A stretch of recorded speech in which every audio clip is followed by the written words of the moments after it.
Hello everyone, Janet Rangi here. Thank you so much for coming on this live session wherever you are. Thank you so much for following and thank you for subscribing. I love you, I love you, I love you, I love you. Today, I'm going to talk about work permits.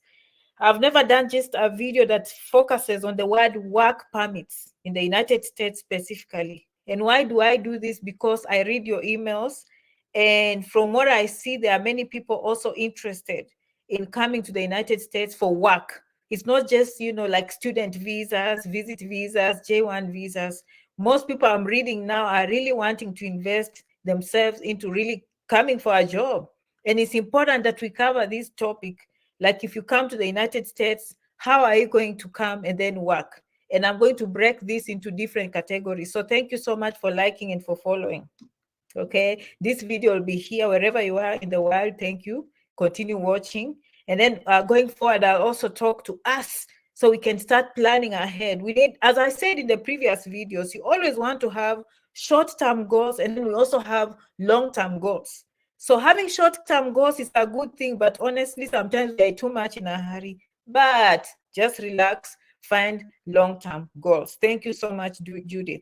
And thank you for your comments. How? Okay, let me start by green cards before I go to the common ones. So green cards, obviously, we know they give work permits. So, but I'll say some of the things I've observed over the years and some of the mistakes we make and how to help us. For example, once I met a girl here in the United States who told me she had been in the house more than 1 year, genuinely, legitimately married to an American citizen, and they filed the paperwork for the green card. And she was waiting without a work permit, and she was getting frustrated. You all know sitting in the house is not easy, not doing much. When she told me the story, I mentioned to her, I said, but did you speak to your lawyer to also include a work permit? And that's why I don't take anything for granted. Just because someone is going to get a green card does not mean that they have all the information. So green cards, whether through marriage or through work, sometimes they take long. We all know that a green card can take 2 to 3 years sometimes, even here in the United States. But what will you be doing during that time? It's important for you to talk to your lawyer so that, when they are filing for you, maybe adjustment of status, they include a request for a work permit. Okay, and these are just examples. Someone who legitimately, the key word here is legitimately, marries an American citizen and they file the form I-130. Form I-130 has to be approved. After that form is approved, then, okay, they will now focus on the petitioner. When they focus on the petitioner, as they wait, they can always request a work permit. Another example is someone who comes here, let's say, and then gets in good books with the employer, and the employer wants to file for them a green card. The employer not only files the green card, okay, let's say you came on a visit visa, or let's say you came on a student visa, they have to do something called adjustment of status. And for those who followed me, this terminology is very important. For all the information, of course, you go to uscis.gov. There's a difference between adjustment of status and, okay, change of status. Change of status means I came as a visitor, I want to become a student, as an example. But adjustment of status, you came as a visitor, you came as a student, but then you married an American citizen. Or an employer is now petitioning for you, you've gotten an American job offer. Now they'll have to do a process called adjustment of status, okay? And during that process, it can take you long before you get that green card. But if you include the form, I think it's form I-765, employment authorization. The other name for the work permit in America, we call it EAD card, EAD card. The good news is if you include both forms, even if the green card takes a year or two, the work permit will come in time for you to start working. Okay, some of you who have feared for persecution, you know what you filed for protection. Sometimes before, most of you don't even get green cards to begin with, but at least they give you that work permit. And normally, if you wait for a period of 150 days and you've not had anything, you can go ahead and petition for a work permit, which is Form I-765, request for employment authorization. So you can see how green cards can give you work permits as you wait. Of course, if you get a green card through a lottery, or if you're outside the United States, that's a different case. Normally, you come in when everything is ready. You do not need a work permit. Okay, so long as they give you that immigrant visa, which is a permanent visa in the embassy, you show up at the port of entry. When you come in here, okay, you're ready to work, because in about 2 to 3 weeks, the green card will be at your doorstep. And then now you can just go straight to work. But those who are here in America, they are still adjusting status. They are, you know, so that process, as it goes, as you wait for the green card, you can always petition hand in hand with a work permit. Now, this is the easy part. This is the straightforward part. Okay, whether you are filing for asylum, there is a pathway for you to get a work permit. If you are filing through a marriage visa, there's a pathway for you to get a work permit. Whether you are filing through jobs, okay, green card. Now, another category for jobs is called H-1B visa. Again, if you are having H-1B visa, before you get it, some of you use other forms of getting visas, which I'm going into. Okay, so let's move away from the permanent visa. Permanent visa, aka green card. Okay, aka green card. That one we finished. It's a work permit, but it doesn't come. Permanent residency does not happen quick enough. So in the process, always remind yourself or tell the lawyer if you're working with them, in case they forget, these are some of the things you can advocate for yourself. Okay, you never know. Even me, I'm still a student. When I'm still practicing, by the time I learn with experience, there are those things I can forget. So it's good for you to have the information and advocate for yourself, which I'm very proud of you. Thank you so much for your comments. I'm very proud of us, because now we are very educated. When you come and ask questions, I think even the embassies are seeing very qualified applications, because more people are now knowledgeable. I can compare myself from 7 years ago. The kind of questions I used to get, they are no longer the same questions we get today. Today, people ask sophisticated questions, but 7 years ago, we were asking basic questions. Some of them will not even make sense to the person you are asking. So that is the power of information. And we are getting more and more even advanced, okay? So that is aside. We are getting educated. The green cards can lead to work permits. Now let us go to the temporary visa, because some of you want to hear something that is relevant to you. Okay, in the emails I'm seeing most of you, how can I work? How can I do this? Let us break it down, okay? Visiting visa. Visiting visa, okay? The law does not allow you to work in the United States, okay? Can we just stop there? Okay, so we are not going to talk about the visit visa, because you're coming to visit. When you come to visit, what are you going to do when you come to America? You're visiting, you're enjoying, you're experiencing, you are touring, you are having fun. Okay, did anyone hear something? You are learning, you're educating, you're engaging in the work? No, you didn't hear that. When you think of a visit visa, you hear of a tourist visa, you hear of a business, okay? You're hearing the words like conferences. You are hearing things like events. You are hearing things like symposiums. You are hearing things like family, friends, graduation, okay? Medical checkup. Those are the things you're engaging in on a visit visa. Okay, that's what you came for. That is what you asked for. You keep your word. You understand? You keep your word. All right. Please listen to Janet. I love you. I love you. I love you. I love you. Some of you don't keep your word, and then you reduce our visa options. Okay, we want to keep our words. Okay, we go to the B1, B2 visa. That's what we are doing. Okay, our intent is to actually come and visit, tour, enjoy, sightsee, ski, mountain climb, or experience, share culture. Okay, all those things. Speak good language as a tourist. Enjoy the different foods, the different cities. In the event that will change your mind, okay, now you can start self-petitioning for other things, or looking for a lawyer to help you with some other options. Okay, so the intent, what was in your brain? And some of you, how will they know my brain? We will know your brain. Okay, you'll just be revealing your brain without knowing. Okay, so your intent has to be pure.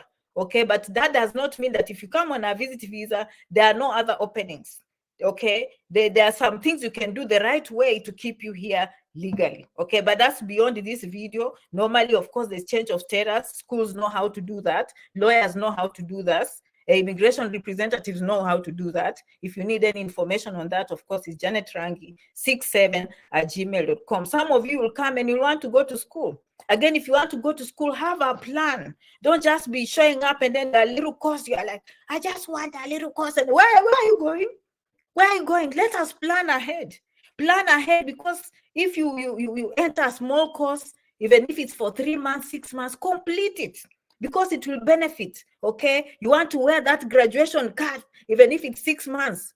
You know, me and I did an English language course. I graduated, and they gave me a certificate. Even I graduated, my friends. The teachers were very nice. They were very interesting. I wore the graduation cap. So finish that course. What are the benefits of finishing that course if those who have changed status? Okay, all right. And if you need help, of course, janetrangi67@gmail.com, so we can guide you the right way to do it. Okay, but the schools are there to help you, but you have to complete that program, and there are benefits for you completing that program, because some of these programs, they're affiliated with universities. And once you complete those small courses, they can transfer you to a big university. You can go and do other courses, data science. You can go and do, let's say, nursing. You can do many. The sky's the limit. Business administration, MBA, you can do all those things. You can even do short courses. And in that process, you can even gain OPT very quick. Some of you think OPT is just after 2 years of master's, 4 years of bachelor's or PhD. No. Do you know that you can do some short courses and still graduate and get OPT, which is a work permit? Did you see that pathway? Did you see that pathway? Okay, go back in this video. You say Janet was dreaming when she was saying, and she was talking sense, because you saw me saying about visit visa, and all of a sudden you are ending here. No, I did not mince words. I did not mix words. So you have to pay attention and rewind the video and see what is Janet saying. This can be complex issues. I love you, I love you, I love you. How about I love you, I love you, I love you, I love you, I love you. Okay. These are complex issues, but want to do them the right way, the right intent, the legal way, the smart way, with planning, with everything in place. Because, you know, when you plan, you save money, you save time, and then your family will be very happy with a career in your pocket. Okay, so you see someone that came with a visit visa, the intent is pure to go back home. Okay, but in the event that you change your mind, you can't just show up the first week. Oh, how to change status? How? No, that's not acceptable. The law says that your intent has to be pure. So let's say your intent is pure and you decide to change to student visa. There are many types of schools that will help you, many schools around that can help you with that process. Most schools have immigration lawyers. If they don't, they will tell you, hey, we don't have, go and find help somewhere else. Go and find another lawyer, go and find, and we'll help you with that. Okay, we'll show you the right way to go, so that once you're approved, you come back to the school, and when you come back to the school, do what you promised the school to do. Do not elope, do not do anything else. If they give you 3 months, complete 3 months. If they gave you 6 months, you complete 6 months. In fact, it's going to be mandatory. Okay, because it's good record. You know, when you go to a school, you want to leave a good impression, so that the person can, of course, most of you leave good impressions. I love you, I love you, I love you. You are very ambitious. Okay, now let's say you are not very ready for nursing school or wherever. You want to take something that is short, so that, you know, maybe OPT can also help you. You get some experience, then you go back when you're ready. Okay, because you have to pay your bills. You cannot go to school. You have to show financial ability. You have to show those bank statements that you'll be able to pay. Okay, all right, let's put aside. Now, did you see how OPT came in place? Did you see how OPT came in place? Did you see? The smart ones wrote the notes. I love you, I love you, I love you. In fact, the smart ones come with a pen and paper. And when Janet is speaking, they are listening. If they have problems, they go to janetrangi67@gmail.com. Let's go now to the student visa. Okay, now some of you come on the student visa. I meet you all the time. Janet, Fizzy, I am stuck. Janet, I am stuck. Okay, what bank statement did you give to the embassy? You should have money. You should be able to pay. Okay, all right. Now you graduate with a student visa. There's OPT, there's CPT. Okay, now let's break down what is CPT. Some of you come with a master's program.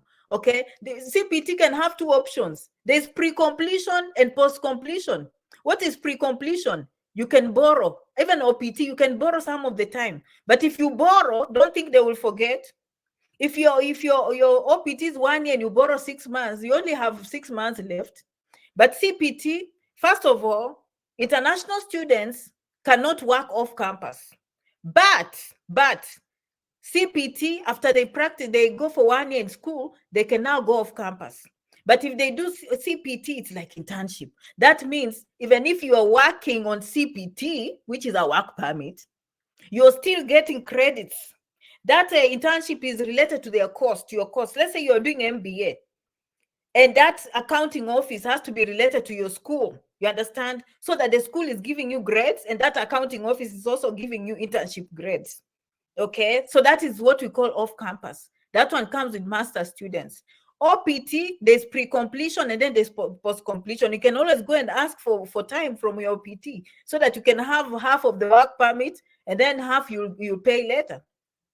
But OPT these days, for those of you who don't know OPT, please write down so you can go and research. Optional practical training. This is a work permit they give to all students who are interested. After graduation, you are eligible for a work permit in the United States for 1 year. Employers in the United States love this. Medical courses, dentists, doctors, many people, they use this, even nurses. After graduation, the hospital can pick you up while you're on OPT. They use that time now to petition for you H-1B. They use that time to petition for you a green card. OPTs are a very good way of transitioning, getting to know US employers, getting to know experience before you go back home or you stay with these employers. They love international students. International students bring in a lot of value. You bring in a lot of value, and these employers will be happy to have you. Okay, so you can see if you come as a student, remember you can work on campus 20 hours a week. But after graduation, which of course, if you're listening to me in the previous presentation, okay, it can be bachelor's degree, master's, or PhD, but it can also be a short course of 9 months. Okay, and if you graduate, you can also, after you graduate, you go work for 1 year. Please, if you want to go back to school, please go back to school and even do bigger things. Because when the OPT helps you to get more money, you come back, now you're ready for data science, right? You can see, you just need to plan so that you squeeze everything you have within a time frame, within a certain amount of time. So there are options for all of you sometimes. Now, don't forget that OPT, optional practical training, which is internship for those in the STEM courses, science, technology, engineering, mathematics, can be up to 3 years. It used to be 17 months, now 3 years. You graduate, and by the way, data science, if I'm not wrong, is part of a 3-year OPT.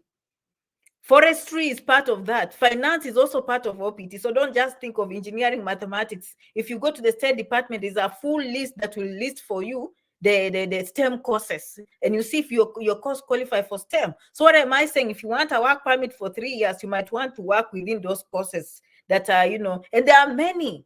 There are hundreds. Don't think they're just 4 courses because Janet says science, technology, engineering, mathematics, that's just 4. No, there are hundreds that fall under that umbrella.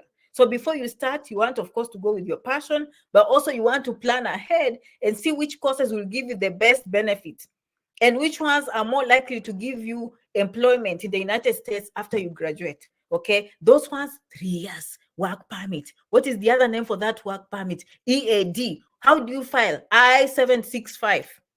Okay, form I-765 on uscis.gov. Okay, of course, when we graduate, some of us very soon, once I have my certificate, I'll just be signing my name. Okay. I'm working on it. I have immigration certificates, but I'm still working with internship so that I can get fully accreditation so I can help you guys. Even more, I'm already helping. Right now, I'm a vlogger and I do more, but I can even provide more services. So we've just talked about student visas.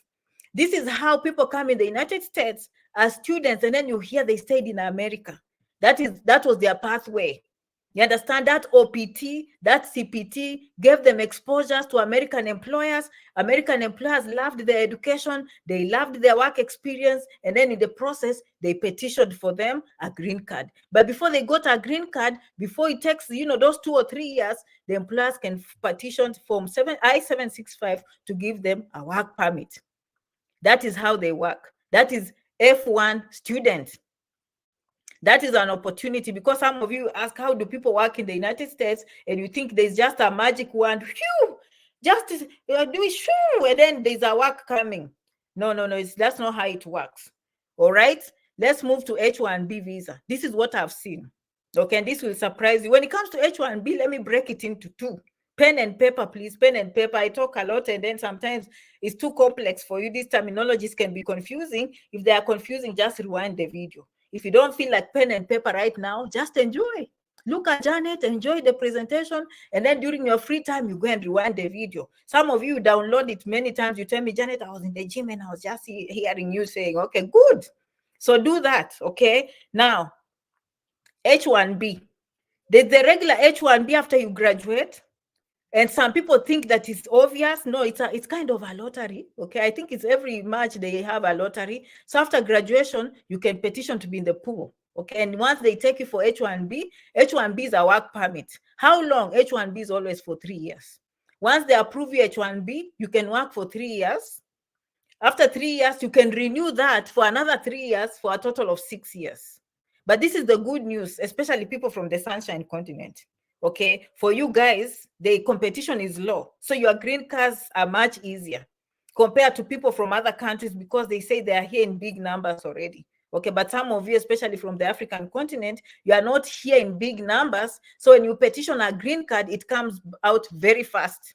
Okay, but we other countries, for example, India, Canada, Mexico, China, even if they petition, it will take them for so long. But for you, once you get the H-1B, the 3 years are enough to give you a green card. So let's say you get H-1B. As I said, it has a total of 6 years, but every 3 years you renew. The first 3 years, the employer can petition for you a green card. And before the H-1B expires, you have your green card. Because the green card can come in 1.5 years or 2 years or 3. Okay, but someone in those countries that I said, the line is too long. It can take 10 or 12 years or 15 or 30 years. Me, I don't know. Okay, so you have an advantage for most of my clients, unless, sorry, if you're listening to me from those other countries. Okay, but I know the kind of client that is following me. This will be very beneficial information for them. So that is how people get green cards. Okay, they petition for H-1B in the pool.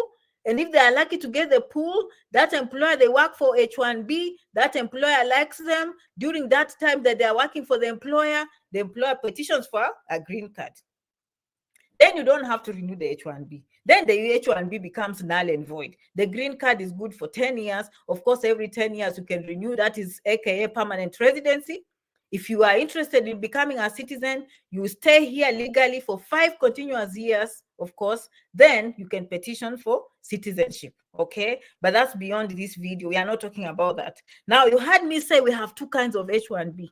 That was just one type. There's this other type of H-1B that is not a lottery, that most US employers don't even know, I'll be honest. Okay, so if you're a US employer don't know, how will you know? These ones normally are with non-profits. They are used by non-profits. Non-profits are like universities that are not for profit, hospitals that are not for profits, NGOs and government organizations that are not for profit, churches that are not for profit. If they're interested in you, they can petition. And I think sometimes it's as fast as 30 days. You heard me right. Because they can do what we call expedited. I think it's $2,500. And in 30 days, these people can give you a H-1B visa and you'll be here. And you say, Janet, have you seen people? Yes. Let me give you an example. You know, in Janet, I complete my work. When I tell you the truth. So you never know who is listening, so they can benefit. Let me tell you something. The 2 people I've seen, not two kinds of people. When I say the 2 kinds of people, it means many, but they've used it. I have seen a teacher on H-1B visa. Where? Let me tell you where I saw the teacher. Okay, this teacher got an opportunity in a Indian reservation. There's a need for teachers in the Indian reservation. Go and hard to fill. The words to use are underserved populations. Underserved population, Indian population. So if you're a teacher, you might want to listen to that and take notes and see if that's something you can utilize. Okay. Yes, those ones. I've seen a teacher who has been in there on H-1B. How quick? As you heard me right. Is there a lottery? No, they are not limited. They don't say, okay, we only give 150, we only give 55,000 per year to the whole world. No, H-1B visa for non-profit is endless. Today, if a university wants to hire you as a professor on H1B, you don't line up. Excuse me. If it's a non-profit, there's no lining up. They just go and petition for H1B, and then voila, 30 days or 45 me, I don't know. Something like that. You get the point. And there's no competition. There's no lottery.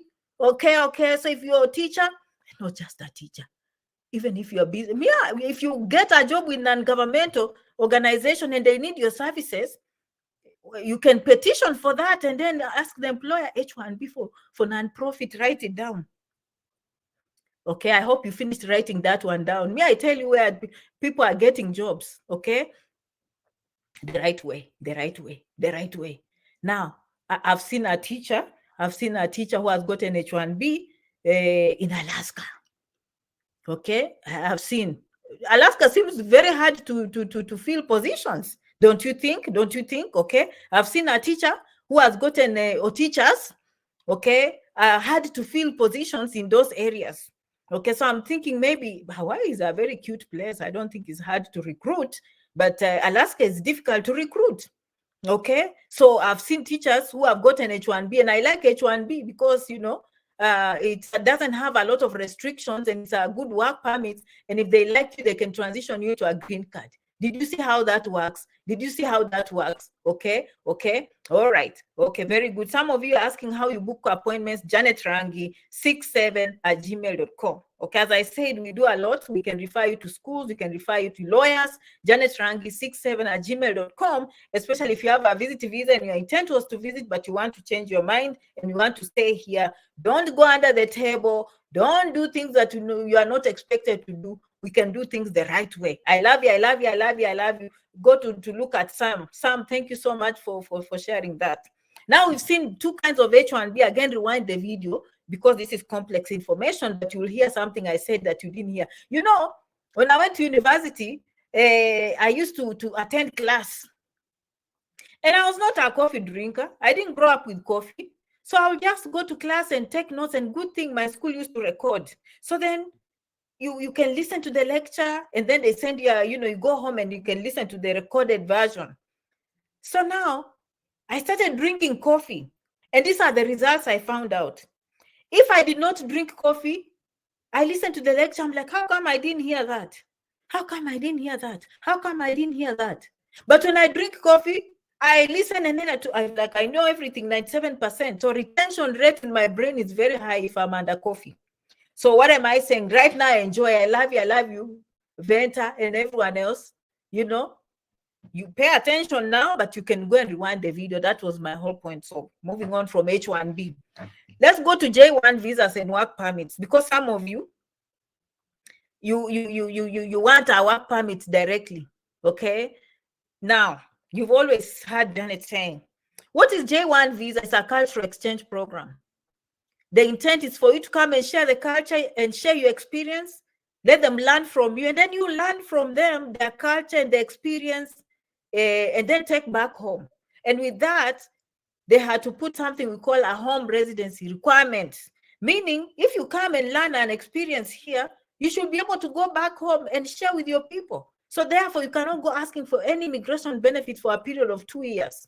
Okay, but having said that, some countries now, they don't even have that restriction. I've seen people from different countries on J1 visas without restrictions. Some of you, especially from Kenya, I see restrictions on your visa, but you can still do what? Erase those restrictions. Okay, through a process called waiver, and then you can get to stay in America, because now you can have your home embassy write to you a letter.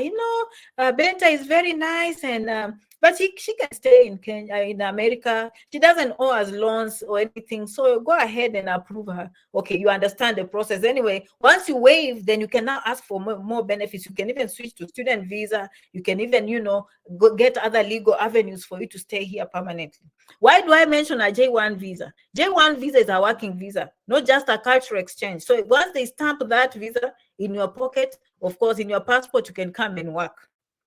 Your spouse also, when they come, again, they can file for I-765. Form I-765 is for J2. J2 is spouse for J1. And I know some of you will be like, F1, I come with my spouse. Can F2 work? No.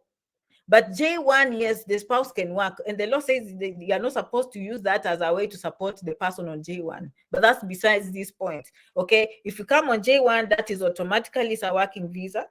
They are not going to give you a work permit directly, but just having that in your passport, you're good to go. But if your spouse comes on J2, they can now petition for Form I-765 and request for the EAD work authorization, and they will get the EAD card, and they'll be able to work the same duration as J1. The main applicant directs the others. If our main applicant, the J1, is here for 3 years, J2 will be here for 3 years. If there are restrictions on J1, there are restrictions on J2. If there are no restrictions on J1, there are no restrictions on J2. Do you see what I'm saying? So that is a work permit. Now, you've always heard me saying that, hey, yeah, you have to be in hospitality, you have to be in agriculture. Okay, I've come to realize that, how about we go for training? And I can help you with that. Okay, Janet Rangi, 67@gmail.com. I feel now, so long as you are between 18 and 35 years old, okay, so long as you're 18 to 35 years old, most of these places want you to be a recent graduate, or at least graduated the last 2 years. Okay, now let me tell you, the J1 has different categories. This one I've been singing for many years. J1, of course, we have the au pair. You can come help and learn. You live in people's homes, learn their culture, they learn your language, you learn good English, American English. You know, some of us, especially me, okay, I'm not saying not just me, just you, even me. When I came here, I thought I knew how to speak English. Then I realized I don't know how to speak English. You understand? So you have a lot of learning to do. Okay, I remember when I make a phone call to start my bill, the other person on the phone is like, "Da, what are you saying?" And I'm like, "I thought I'm speaking English." Then I realize I'm not speaking English. You understand? So take advantage of these programs they have. Learn from the Americans themselves. Let them teach you good English. Okay, your English is good. You know, when I walk around, the Americans tell me, "I love your accent. I love your accent." That does not mean we don't know English. We know, but we don't. If you know what I mean, okay? So we want to engage in things that will make us talk good English so that they can understand us. You know, if you talk communication, if it's good, they will understand us, okay? All right, that's besides the point. The au pair will teach you good English because you'll interact with the American citizen. If they bake cookies, you understand how to bake cookies, you know, and then you can teach them how to cook chapati, mandazi, you understand? You stay with the children, you stay with their mothers, you know, they learn from you. You know how to make the vegetables. You know, we make our pumpkin like this. Then they bake a pumpkin. They have pumpkin cakes, and they say they are called pumpkin pies. You see, you are learning. Where we come from, we eat pumpkin leaves, and then probably they are throwing away pumpkin leaves. Do you see how many things we can learn?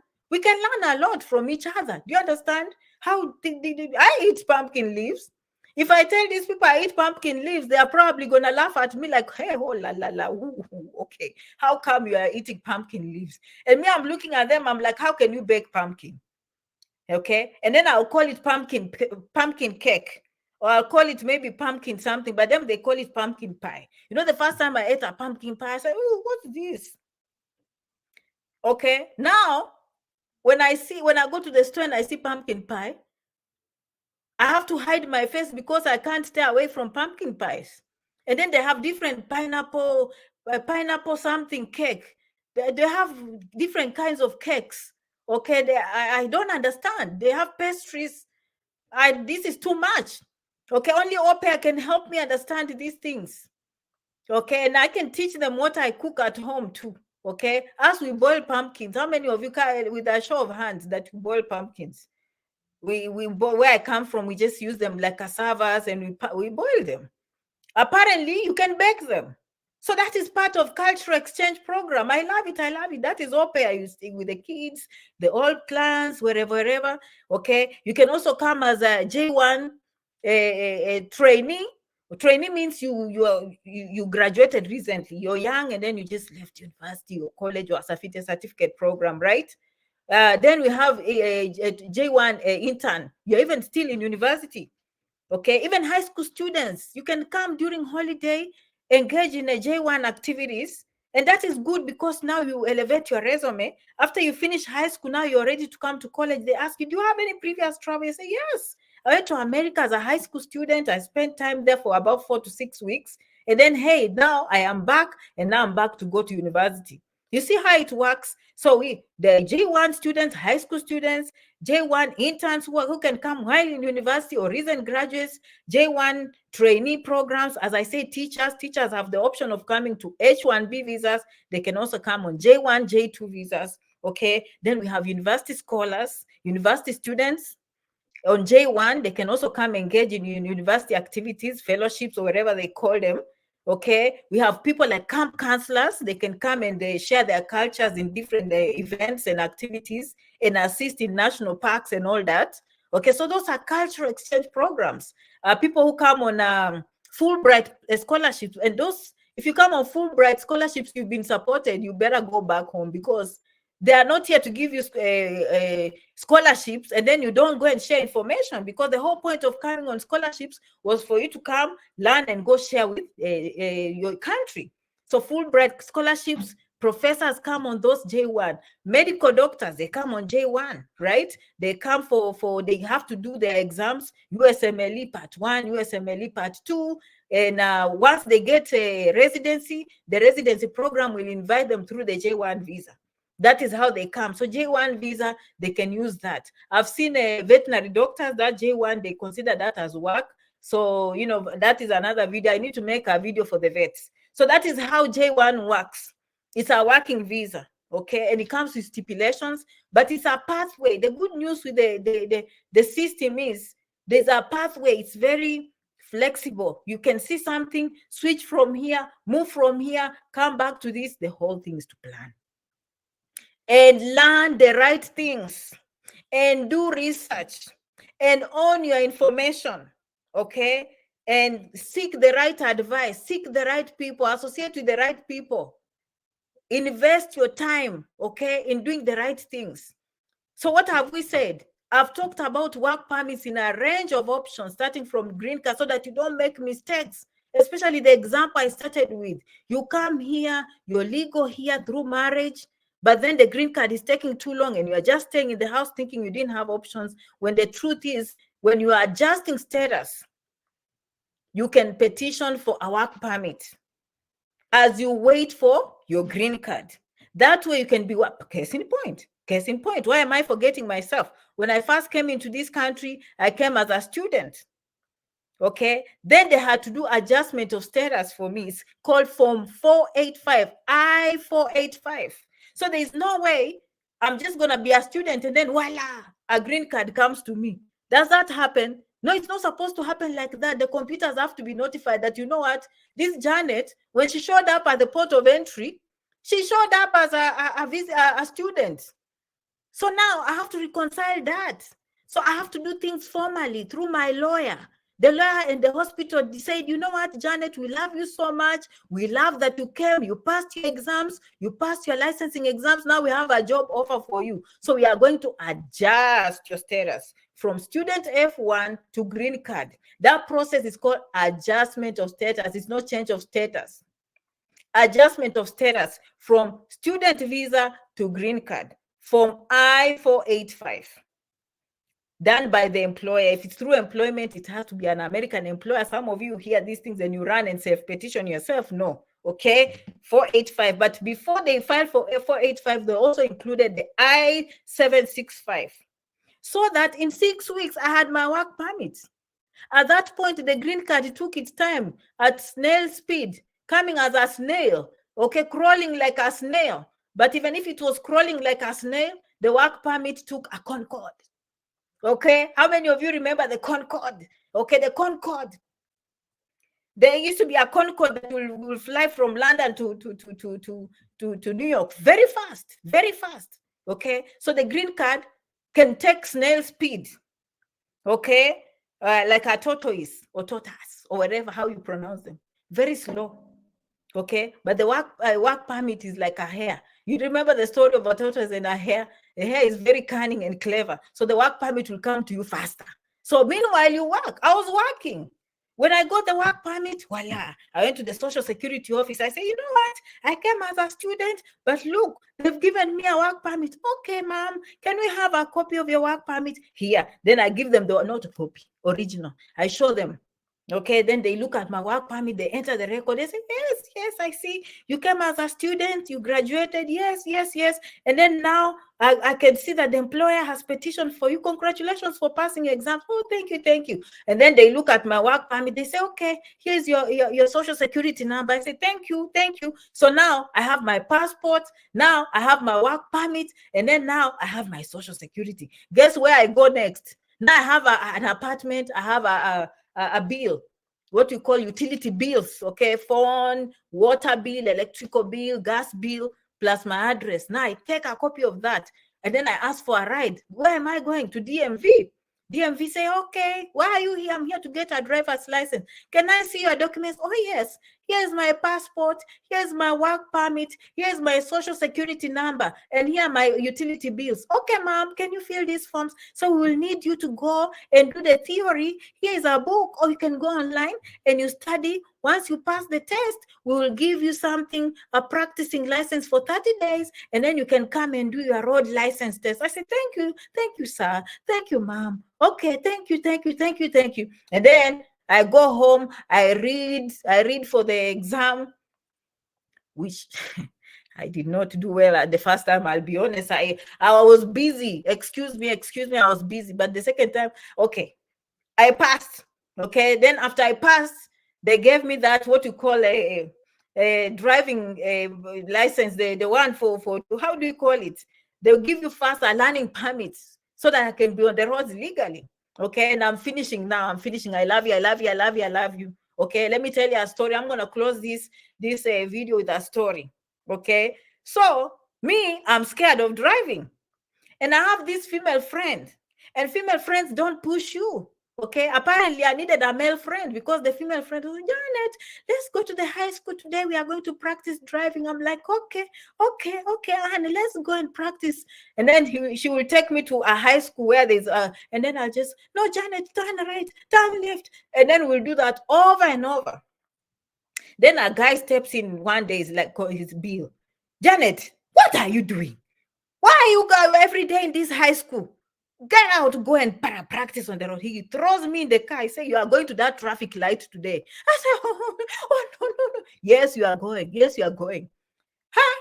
After just one evening, I passed like 3 traffic lights. I was like, whoa, I can do it. And then the next time he said, now, get ready. This Saturday, I'm coming. We are going here to the babysitter. After the babysitter, I was in Delaware. I come from Delaware, going to Maryland. We see the babysitter from there. I want you to take yourself to work. And yes, you are going to cross the Delaware Bridge. I said, oh my God, that hanging bridge with, I mean, how many lanes? I said, he said, you will do it. And then he told me, just know where the brake is. Don't care about people behind you. They are professional drivers. You care about the person in front. Do you know where the brake is? Yes. Let's go. So now the men took over. You know, men can be, thank you, men, sometimes. Sometimes we pretend like we are like you, but sometimes we are weaker. Oh, sorry, women. Sorry, women. We are very strong. We are sorry. But in this case, the man became a man. You understand? So he took me on the bridge. Of course, I had to use my brakes at some point. And guess what? I arrived in my hospital. He said, now park and actually take out your badge and go to the front desk. And we walked to the front desk, we looked at the hospital, and I sat back in the car and I drove myself back. Okay. And that was how I knew how to drive. I had someone to push me out of my comfort zone. Some of you need to be pushed out of your comfort zone. Janet is saying, apply for school. You're sitting there. I say, do this. You're sitting. But I will do it. Maybe next year. But I am scared. But I am excuses, procrastination, all those. You need to be pushed. Can I tell you that, DMV, do not be discouraged. So I didn't do enough practice. So before you leave, they are very smart. You have to practice one in the vicinity first, in the complex. So he was very nice. This, I don't know if the policeman said, hi, mama, good morning. Oh, you're ready? Are you feeling nervous? I'm like, no, I'm okay. That time I'm very young. Okay, so I go to the car. He sits there. Are you ready? Okay, I say yes. And then he said, now back up. So backing up, we call it reverse at home. Okay, so you know how you're supposed to go back. So you're supposed to go like this. Janet started going like this. Stop! I stopped. Okay, come out of the car.